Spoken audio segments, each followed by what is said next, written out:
আসসালামু আলাইকুম ওয়া রাহমাতুল্লাহি ওয়া বারাকাতুহু। দেশ ও প্রবাস যে যেখান থেকে দেখছেন সকলকে জানাই আন্তরিক শুভেচ্ছা ও অভিনন্দন। সম্মানিত দর্শক শ্রোতা, আজ আমরা শিখব নাদিয়াতুল কোরআনের দ্বিতীয় পর্ব। এ পর্বে আমরা আরবি 29টি হরফের বিভিন্ন রূপ নিয়ে আলোচনা করব ইনশাআল্লাহ। তাহলে চলুন শুরু করা যাক।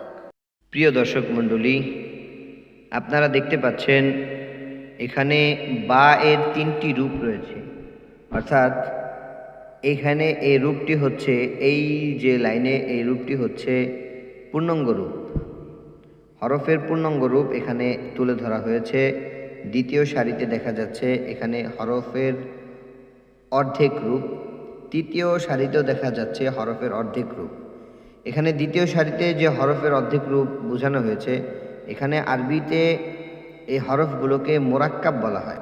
অর্থাৎ মোরাক্কাব হলেই এই হরফগুলোর সুরত এমন হয়ে যায়, শব্দের শুরুতে যখন নাকি বা আসবে, তা আসবে, এই হরফগুলো আসবে, তখন শব্দের শুরুতে আসলে তাদের অবস্থা হবে এমন, শব্দের মাঝে আসলে এই হরফগুলোর অবস্থা এমন হবে।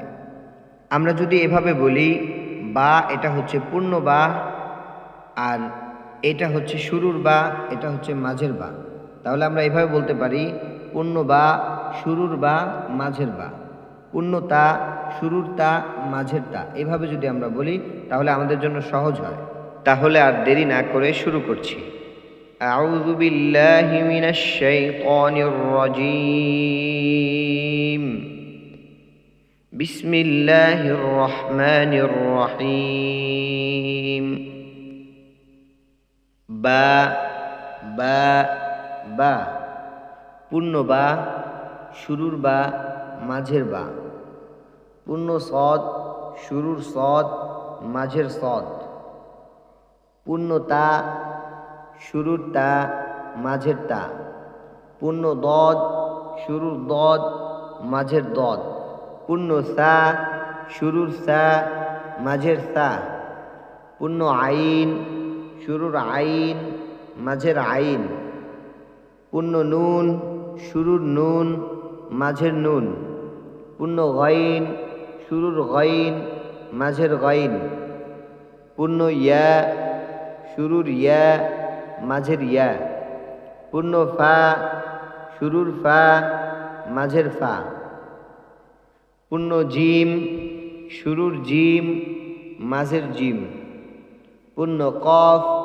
শুরুর কফ, মাঝের কফ, পূর্ণ হা, শুরুর হা, মাঝের হা, পূর্ণ কাফ, শুরুর কাফ, মাঝের কাফ, পূর্ণ খ, শুরুর খ, মাঝের খ, পূর্ণ লাম, শুরুর লাম, মাঝের লাম, পূর্ণ সিন, শুরুর সিন, মাঝের সিন, পূর্ণ মিম, শুরুর মিম, মাঝের মিম, পূর্ণ শিন, শুরুর শিন, মাঝের শিন, পূর্ণ হা,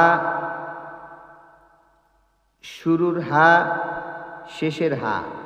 সম্মানিত দর্শক শ্রোতা, আমরা এখানে যে হা দেখতে পাচ্ছি, এই হাটি শব্দের শেষে আসলে হায়ের রূপ এমন হবে। কখনো কখনো হায়ের রূপ শব্দের শেষে আসলে এমন হয়, আবার কখনো এমনও হয়, যার কারণে বোঝানোর জন্য হায়ের রূপ এখানে তুলে ধরা হয়েছে। প্রিয় দর্শক মণ্ডলী, আমরা এ পর্বে হরফের অবস্থা নিয়ে আলোচনা করলাম। অর্থাৎ হরফের 3 অবস্থা। হরফ শব্দের শুরুতে আসলে তখন তার কেমন অবস্থা হবে, হরফ শব্দের মাঝে আসলে তখন তার কেমন অবস্থা হবে, হরফ তার শেষে আসলে অর্থাৎ পূর্ণাঙ্গ হরফটি কেমন হবে, এ বিষয়ে বিস্তারিত আলোচনা হয়েছে এই পর্বে। ইনশাআল্লাহ আশা করি আমরা যদি এই পর্বটি ভালোভাবে অধ্যয়ন করতে পারি, তাহলে আমাদের হরফের অবস্থা নিয়ে কোনো প্রকার শঙ্কা থাকবে না। আমাদের এই ধারাবাহিক ভিডিওগুলো পেতে হলে আমাদের এই চ্যানেলটি সাবস্ক্রাইব করুন এবং সোয়াবের নিয়তে অন্যকে শেখানোর উদ্দেশ্যে আমাদের ভিডিওগুলোকে শেয়ার করে রাখুন। তাহলে আজ এই পর্যন্তই। ভালো থাকবেন ইনশাআল্লাহ। আসসালামু আলাইকুম ওয়া রাহমাতুল্লাহি ওয়া বারাকাতুহু।